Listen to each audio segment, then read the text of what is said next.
परब्रह्म पूर्ण पुरुषोत्तम कोटि कलानिधि श्री राकेश प्रभु अखिल भूमंडलाचार्य वर्य श्री वल्लभ कुलभूषण श्री गुसाई जीना पंचम कुमार श्री रघुनाथ जीना लाल श्री गोपाललाल तथा तेमना कुलदीपक श्री गोपेन्द्रलाल तथा तेमना कुलरत्नमणि श्री जमनेश महाप्रभुजीना अनिन अने अटंका भक्तोना गुणचरित्रवाळो पुस्तक श्री गुणमाल भक्तमाल मने वांचवानी अने रसपान करावानी आज्ञा आपशो जी। श्री गोपाल लालनी जय, श्री गोपेन्द्र लालनी जय, श्री जमनेश महाप्रभु की जय, श्री लालजी महाराज की जय, श्री यमुना महारानी जय, पंच भगवदियों की जय। वैष्णव छे 26 कुंवरजी गांधी। पहला सांखी आपी है तो हूँ ए लઉં છું। एहा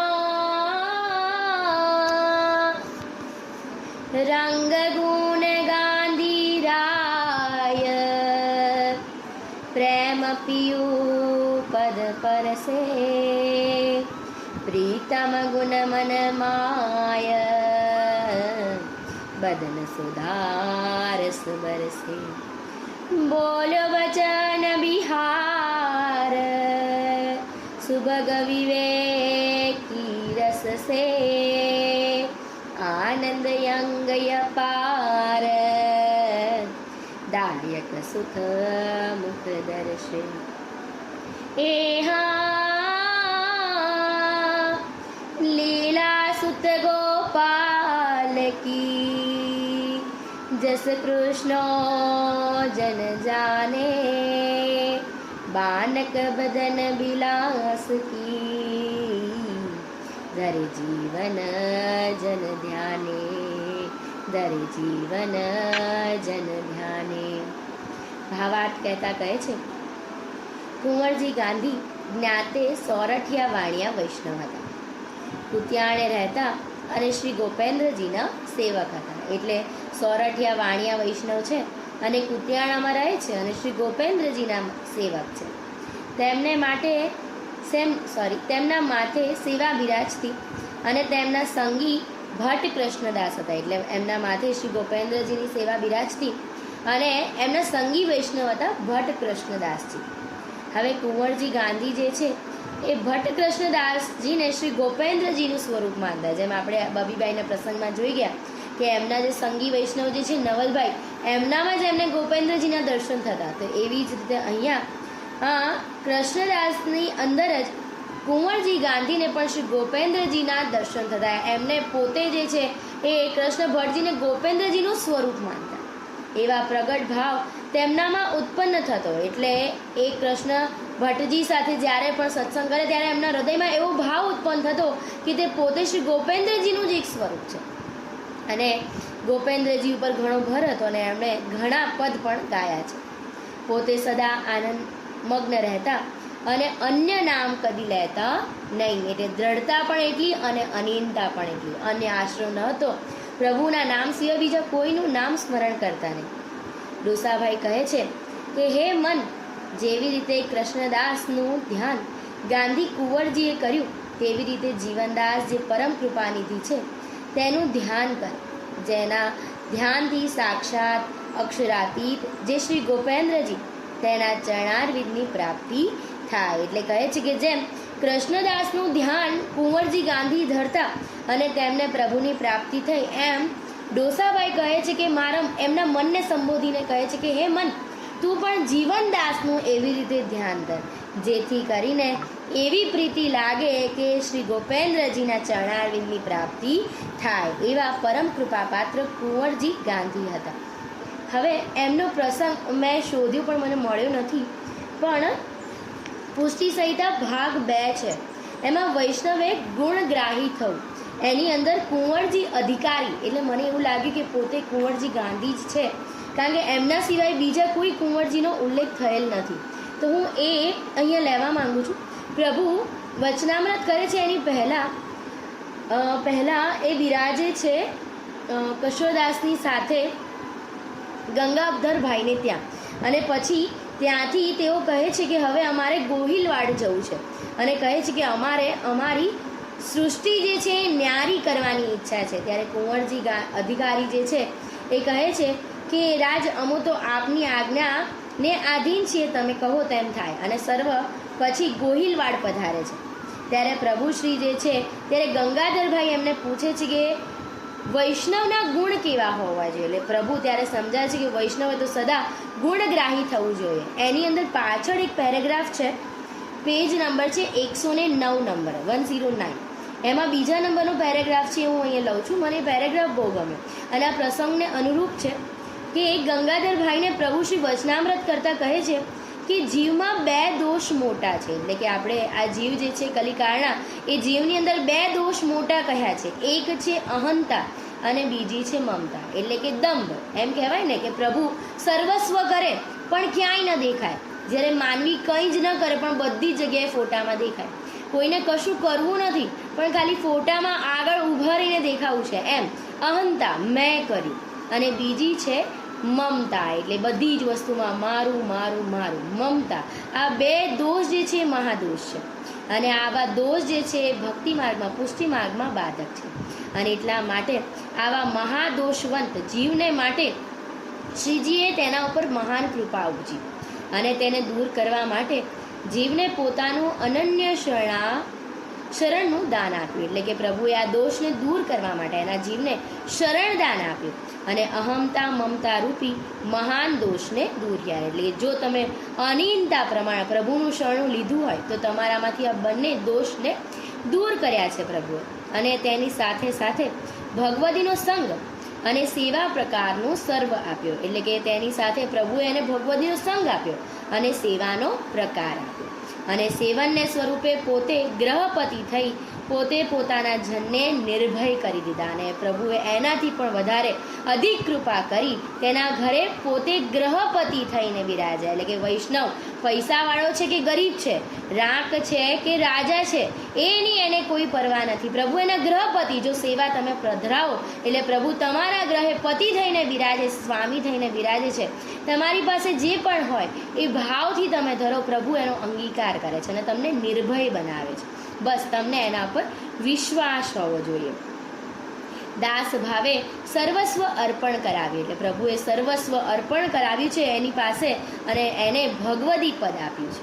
ભગવદી સર્વસત્તા શ્રી ઠાકોરજીની માને છે અને પોતે દાસભાવથી વર્તે છે. એટલે કે સદા ઠાકોરજીની સાથે દાસભાવથી વર્તે છે. સર્વસ્વ પોતાનું જે છે એ ઠાકોરજીને માને છે. તેની આજ્ઞા તેથી જ્ઞાન અને વૈરાગ્ય બેવ ભગવદીએ સિદ્ધિ થયા છે. એટલે કે એવી રીતે દાસભાવ આવવાથી તેનામાં જ્ઞાન અને વૈરાગ્ય બંને એને સિદ્ધ થાય છે. જ્ઞાન તો એ જે એક ભગવદ સેવાને પરમ પુરુષાર્થ જાણે, માત્ર એક સેવામાં જ સર્વ પુરુષાર્થ સર્વ કર્મનો એક સાર જે ગણે તે, અને શ્રી ઠાકોરજીના ચરણારવિંદ સિવાય કોઈમાં સ્નેહ ન રાખે. એટલે કે પ્રભુના ચરણ સિવાય બીજા કોઈ વસ્તુમાં તેને પ્રીતિ ન હોય. પ્રત્યક્ષ કાલવશ જો ઘરમાંથી કોઈ જીવ ચાલી જાય તો તે સમયે ભગવદીને શ્રી ઠાકોરજીની સેવાની ચિંતા રહે કે જો મારા ઠાકોરજીની સેવામાં અવેર થાય તો કઈ રીતે પોસાય. તેથી સંસારનો કલેશ ભગવદીને બાધા કરતો નથી. એટલે ઉદાહરણ આપતા કહે છે કે ઘરમાંથી કોઈ ચાલ્યું જાય તો એ સમયે તેના મનમાં ઉદ્વેગ જે ચાલી ગયું છે એનો નથી રહેતો, પણ પ્રભુની સેવામાં અવેર થશે એવો ઉદ્વેગ એના મનમાં રહે છે ને. એટલા માટે સંસારના જે કલેશ છે એ ભગવદીને ક્યારેય બાધા કરતા નથી. ભગવદીના સંગ સિવાય બીજો કોઈ પદાર્થ મોટો નથી. એટલે કે આપણને આપણા માર્ગમાં સૌથી અગત્યનું ભગવદીનો સંગ, એના ઉપર વિશ્વાસ રાખવાનું કહ્યું છે. તો એમ કહે છે કે એના સંગ વિના બીજો કોઈ મોટો પદાર્થ નથી. તે સર્વ વાત ભગવદીને પોતાના ગ્રંથમાં ગદ્યમાં તથા પદ્યમાં ઘણા પ્રકારે વર્ણવીને લખી રહ્યા છે. ને એટલા માટે આપણે દરેક પુસ્તક કોઈ પણ ગ્રંથ આપણે લઈએ તો એની અંદર એ જ કહ્યું છે કે ભગવદીનો સંગ તમારે નિત્ય કરવો અને જે સંગ કરીએ છીએ એને વાગોળવો, એના ઉપર વિશ્વાસ રાખવો. તે પ્રમાણે જોઈને ચાલે તો શ્રી ઠાકોરજી પ્રસન્નતા પ્રાપ્ત કરવામાં શું ન્યૂનતા રહે. આપણા માર્ગમાં એક સ્નેહ પ્રધાન છે. શ્રીજીની સેવા કહી છે, તેથી બીજું કોઈ સાધન શ્રેષ્ઠ નથી. એટલે ભગવદીનો સંગ એ મોટો પદાર્થ નથી, એનાથી કોઈ બીજો, અને સેવા એના સિવાય બીજું કોઈ શ્રેષ્ઠ સાધન નથી.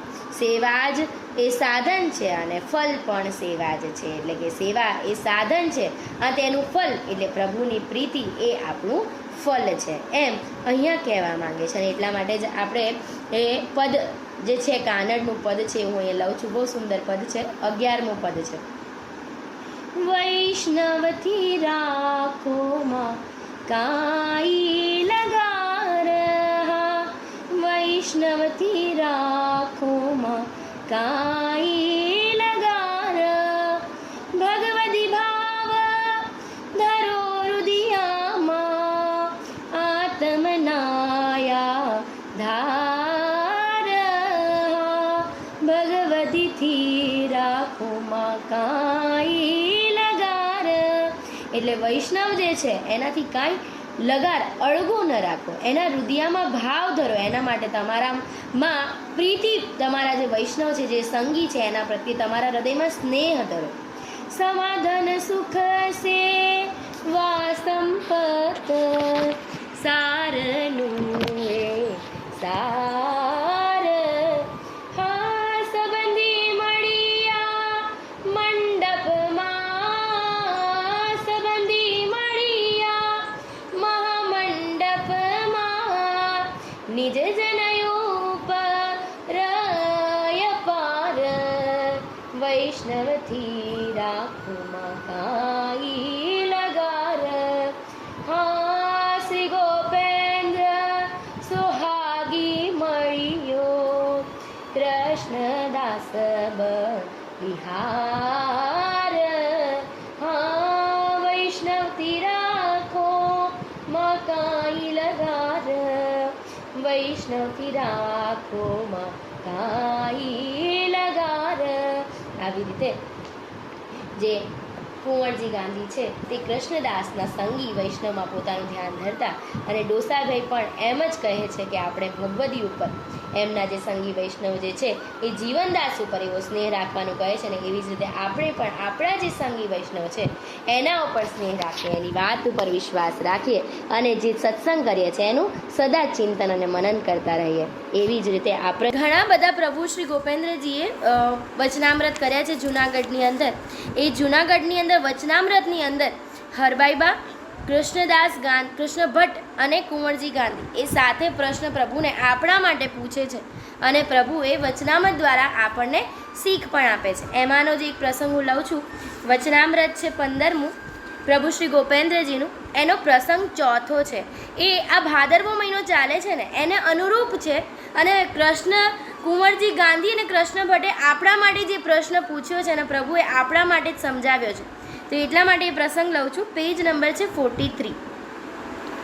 અન્ય આશરો કોને કહેવાય?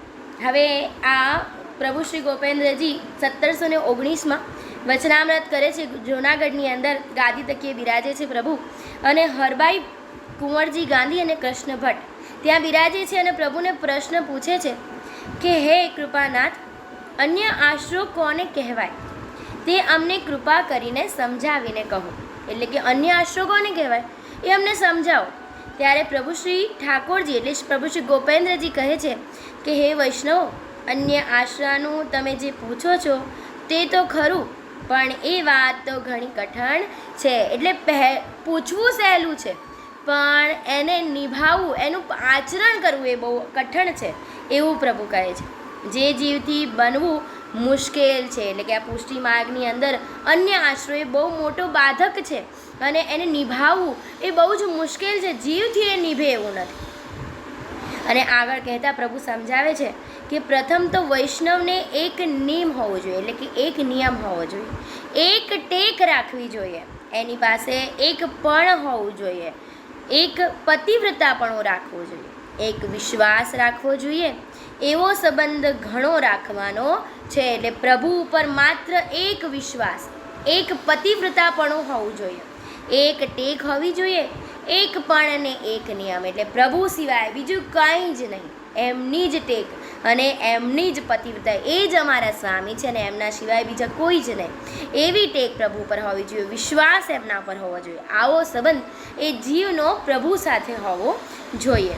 એને અનન્યતા એક આશાનો જ પ્રકાર છે. એમ કહે છે કે જે વૈષ્ણવ પણ રાખે છે, ટેક રાખે છે, તે જ તેમના ધર્મનું મૂળ છે. એટલે કે જ્યારે વૈષ્ણવ જે ઠાકોરજી ઉપર એક પણ પતિવ્રતાપણું રાખે છે, વિશ્વાસ, એક દ્રઢતા રાખે છે, તો એ જ એમના ધર્મનું મૂળ છે. એટલે કે પતિવ્રતા વગર, એક ટેક વગર એ ધર્મનું મૂળ ડગી જાય. એ ધર્મ ન કહી શકાય. પ્રથમ તો પુષ્ટિ માર્ગ એ અનન્ય પ્રેમ લક્ષણા ભક્તિનો માર્ગ છે. તેમાં કાંઈ જ્ઞાન અને કર્મ વિધાન ચાલે નહીં. જેમાં આગળ આપણે સર્વ કોઈ જાણીએ છીએ કે આ પુષ્ટિ માર્ગ જે આપણો છે તે અનન્ય પ્રેમ લક્ષણાનો માર્ગ છે. એમાં કોઈ પણ જ્ઞાન, કર્મ કે કોઈ પણ બીજા ગ્રંથો એ ચાલતા નથી. આમાં ન ચાલે એના વિધાન. આમાં તો પ્રભુ અને એના ભગવદીઓએ જે ગ્રંથો રચેલા છે એ પ્રમાણે ચાલે એમ મોટા કહી ગયા છે. એમાં અમારા સેવકને આટલું અવશ્ય રાખવું જોઈએ. અને પ્રભુ આગળ કહે છે કે એમના સેવકોએ શું રાખવાની જરૂર છે? તો એના માટે કહે છે કે કોઈ પણ કર્મ પ્રકાર કરવો નહીં. કર્મ પ્રકાર એટલે કે જ્યારે જીવ ચાલ્યો જાય છે તો એની પાછળ ક્યારેય પણ ક્રિયાકર્મ ક્યારે કરવો નહીં. અને બીજું, તેની મૂછ ક્યારેય બોડાવવી નહીં. એટલે મૂછ જે છે એ મૂંડવી નહીં ક્યારેય પણ. સરવણું કરવું નહીં, સરવણું ક્યારેય કરવું નહીં. અને તેની સાથે સાથે શ્રાદ્ધ ક્રિયા કરી વાસ નાખવી નહીં. આ ભાદરવો માસ ચાલે છે અને આપણે જોઈએ છીએ ઘણા બધા વાસ નાખતા હોય છે કાગડાઓને ખીર કે ભાત કે રોટલી. પણ આપણા પ્રભુએ તેની સખ્ત મનાઈ પાડી છે કે આપણો જે જીવ ચાલ્યો જાય છે એ રાસમાં તેની પ્રાપ્તિ થાય છે, ગૌલોકધામમાં એ જાય છે. તો એની પાછળ એવી રીતે શ્રાદ્ધ વિધિ કે ક્રિયાક્રમ એવું કરવાની જરૂર નથી. આપણે સ્ત્રીઓને માથું બોડું કરવું નહીં એની સાથે. એટલે કે મૂઠ વાળ ક્યારેય કઢાવવા નહીં સ્ત્રીઓએ. એવા સર્વ કર્મ માર્ગનો પ્રગાઢ તજીને રહે તે અમારો સેવક છે. કે આટલું બધું જે છોડીને રહે એને અનન્ય આશરો કહેવાય ને એને જ અમે અમારો સેવક ગણીએ છીએ.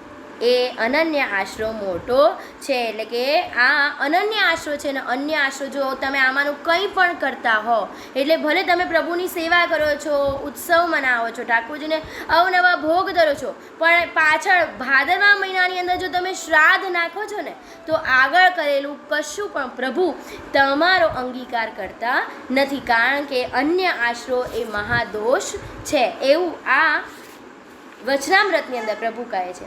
આગળ કથા જે વૈષ્ણવ જે છે કુંવરજી ગાંધી અને કૃષ્ણ ભટ્ટ એ પ્રભુને પૂછે છે કે જે કૃપાનાથ તમે કહો એ ખરું, પણ તેનું પ્રમાણ શું છે? હવે પ્રભુને સ્નાનનો સમય થયો છે. એ પ્રભુ સ્નાન કરવા જાય છે ને પાછા આવે છે. એ ફરીથી વૈષ્ણવો આજ માટે એટલે ફરીથી આપણા માટે ફરીથી પ્રશ્ન પૂછે છે કે જે કૃપાનાથ તમે જે કહો છો એના માટે અમને પ્રમાણ આપો, એનો વાર્તા પ્રસંગ ત્યારે કહો.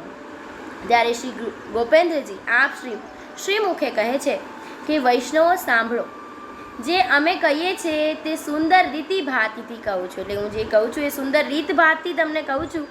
હૃદય શુદ્ધ રાખીને સાંભળજો, તેને ભૂલશો નહીં. એટલે હું જે કહું છું એને હૃદય શુદ્ધ રાખી અને દ્રઢતા સાથે સાંભળો ને તેને ભૂલશો નહીં. જો તમે ભૂલશો ને તો બધું જ જશે, કશું હાથમાં આવશે નહીં. એ માટે આ ગ્રંથ 4 વૈષ્ણવ દાદાજીના સેવક પાક્કા પણધારી હોય તે જ વાંચો. એટલે પ્રભુ અહીંયા ફરીથી આજ્ઞા કરે છે કે આ જે ગ્રંથ છે દાદાજીના સેવક એટલે પ્રભુ શ્રી ગોપાલલાલના અનિલ અને અટંકા પણધારી જે સેવક છે એ જ લોકો વાંચવા. એના જ કામનો ગ્રંથ છે, બીજાના કામનો ગ્રંથ નથી. અને કહે છે પ્રભુ આજ્ઞા કરતા કે અમારા સેવકોએ મૂછ મૂંડી કરાવી નહીં. એટલે ફરીથી વૈષ્ણવ પૂછે છે કે તેનું પ્રમાણ શું? પ્રભુ પ્રસંગ કહો.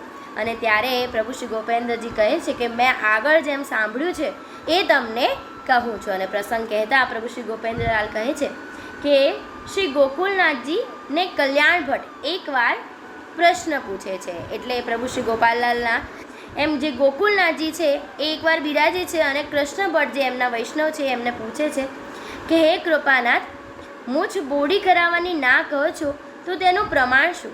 એ અમોને કહો. એટલે વૈષ્ણવ તેમને ગોકુલનાથજીને પણ આવો જ પ્રશ્ન પૂછે છે કે મૂછ બોડી કરાવવાની ના પાડો છો તેનું પ્રમાણ શું છે? ત્યારે ગોકુલનાથજી સમજાવે છે કે જે અમારો સેવક છે તે તો ઉત્તમ પુરુષમાં પુરુષ છે. એટલે એમ કહેવાય કે પુરુષ અહીંયા જે છે એ આત્મા સંબંધી શબ્દ લેવાનો છે. એટલે કે તે કહે છે કે આત્માઓ જે છે એ બધી આત્માઓમાં જે ઉત્તમ આત્મા જે છે એ અમારો સેવક બને છે, એ અમારો સેવક થાય છે. જીવમાં નર અને નારી બંને દેહની અંદર આત્મા તો એક જ સરખો છે. એટલે જે પુષ્ટિ જીવ છે, જે દૈવી જીવ છે તે અમારો સેવક થાય છે. તેને મૂછ બોડી કરવાની નહીં. શા કારણે? કારણ કે તે તો મૂછ બૂડી કરાવ્યા પછી પુરુષ તો સ્ત્રી સમાન ગણાય. સ્ત્રી સમાન એટલે બહિર્મુખ થયો ગણાય. જ્યારે સ્ત્રી એના પતિને છોડીને બીજે જાય એમ કહી શકાય, એને વ્યભિચારિણી કહેવાય એમ કહે છે. તો એવી રીતે અહીંયા જે મૂછ મુંડાવે છે એ પુરુષ પણ એવો સ્ત્રી જેવો બને છે, એવો બહિર્મુખ થાય છે અને પછી તે અમારો સેવક રહેતો નથી. અને એટલા માટે દૈવી પુષ્ટિ જીવ જે છે તેને ચિંતા ન હોય. એટલે કે જે અમારો જીવ છે, જે આત્મા અમારો સેવક થયો છે એને ચિંતા કરવાની નથી. તેને નિસ્તાર કરવાવાળા તો શ્રીજી છે જ. એટલે કે નિસ્તાર કરવાવાળા તો અમે બેઠા જ છીએ.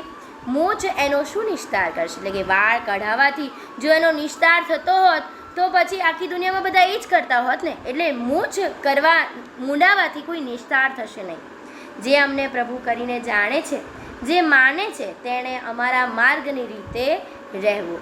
આ રીતે ભાત શ્રી ગોકુલનાથજીએ કહી છે એ તમોને કહીએ છીએ. એટલે ગોપેન્દ્રજી કહે છે કે ગોકુલનાથજીએ એમના સેવકને આ રીત ભાત કહી છે. હવે તે માટે દાદાજીના સેવકને તો તેનાથી અધિક ટેક પાડવી જોઈએ. એટલે કે પ્રભુ શ્રી ગોપાલલાલ તો પોતે પૂર્ણ પુરુષોત્તમ છે. એટલે ગોકુલનાથજી એમના સેવકોને જો આવું કહેતા હોય ટેક પાડવાનું, તો આપણે તો દાદાજીના સેવક છીએ, પ્રભુ શ્રી ગોપાલલાલના સેવક છીએ, તો આપણે તો એનાથી પણ અધિક ટેક પાડવી જોઈએ. અને એક બુંદ જ્યારે આપણને દાન મળે છે, ત્યારે એક બુંદ પડે ત્યારે જ એ દાન મળે છે, 2 જીવને દાન થયું ગણાય.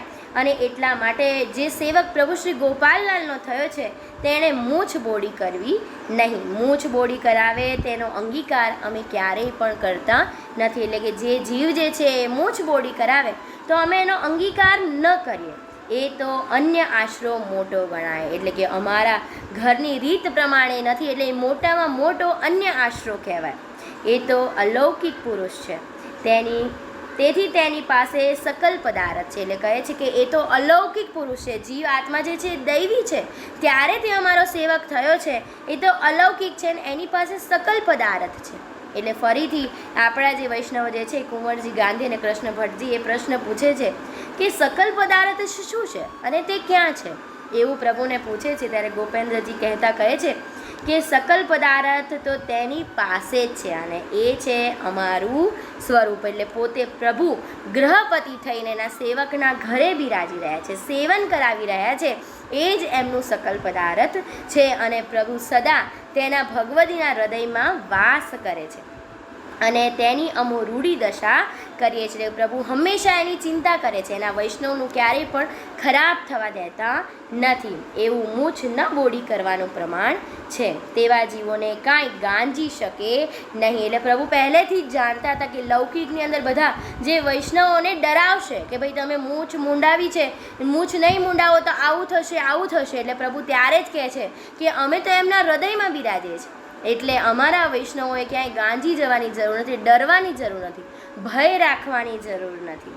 કોઈનો ભય કે ડર પ્રભુ એમના હૃદયમાં બિરાજે છે, તો એમને ડરવાની જરૂર નથી. કારણ કે ઘણીવાર એવું બને મૂછ ન મુંડાવીએ કે લૌકિકના કોઈ પણ કારણને આપણે ન માનીએ અને પછી કંઈક એવું થાય એટલે મનમાં બીજા લોકો તરત મનમાં કહેવા આવે કે ભાઈ આવી રીતે થયું અને તમે મૂછ ન મુંડાવી કે વાળ ન કરાવ્યા કે શ્રાદ્ધ ન કર્યું તો તમારી સાથે આવું થયું. પણ એ વૈષ્ણવે ચલાયમાન થવાની જરૂર નથી, મનમાં દ્રઢતા રાખવાની છે, માનવાનું છે કે પ્રભુ મારા હૃદયમાં બિરાજે છે. જો જે પણ થાય છે એ પ્રભુ કરે છે અને એ સર્વસ્વ મારા માટે તો સારું છે. આગળ જતાં તમને એનું પ્રમાણ ચોક્કસથી મળશે.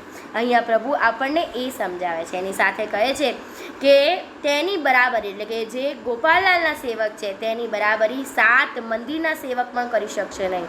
એટલે ગુસાઈજીના જે બાળકો છે વલ્લભપુર છે એના 7 ઘરની અંદર એની બરાબરી એ વૈષ્ણવની કોઈ નહીં કરી શકે. તેવી રીતે પ્રભુશ્રીએ આપણું એટલે એના ભગવદીનું પ્રમાણ વધાર્યું છે. હવે જ્યારે પ્રભુએ એનું પ્રમાણ વધાર્યું છે તો જીવ શું કરી શકવાના? જીવ કંઈ એનું ઘટાડી શકશે નહીં. વૈષ્ણવે અલૌકિક, જ્યારે વૈષ્ણવે વૈષ્ણવની માળા બાંધી આ ત્રિસરી માળા ગળામાં નાખી અને તેલૈયું તિલક કર્યું, પ્રભુ શ્રી ગોપાલલાલનું શરણું લીધું, ત્યારે તે અલૌકિક થયો છે, ત્યારે તે પ્રભુનો થયો છે. પણ બસ એણે શું રાખવાની જરૂર છે? દ્રઢતા રાખવાની જરૂર છે. આવા વૈષ્ણવ છે કૃષ્ણદાસ ભટ્ટ અને કુંવરજી ગાંધી. આવી રીતે એમણે આપણા માટે ઘણા પ્રસંગ રીતે પ્રભુને પ્રશ્ન પૂછેલા છે કે જેથી કરીને આપણને સાચા માર્ગની ખબર પડે. આ પ્રસંગ અહીંયા લેવાનો મારો એટલો જ ભાવાર્થ છે કે દુનિયાને જોઈ, લૌકિકને જોઈ આપણે આપણા ધર્મના પદ ઉપરથી ક્યારેય ડગવું નહીં. પ્રભુ ઉપર સંપૂર્ણ દ્રઢતા રાખવી કે પ્રભુ જે કરે છે એ સારા માટે કરે છે. અહીંયા મારો પ્રસંગ પૂર્ણ થાય છે અને હું મારી વાણીને પણ વિરામ આપું છું. જો મારાથી કોઈ પણ ભૂલચૂક થઈ હોય તો મને દાસના પણ દાસ જાણીને ક્ષમા કરવા વિનંતી. સર્વે વૈષ્ણવોને મારા જય શ્રી ગોપાલ.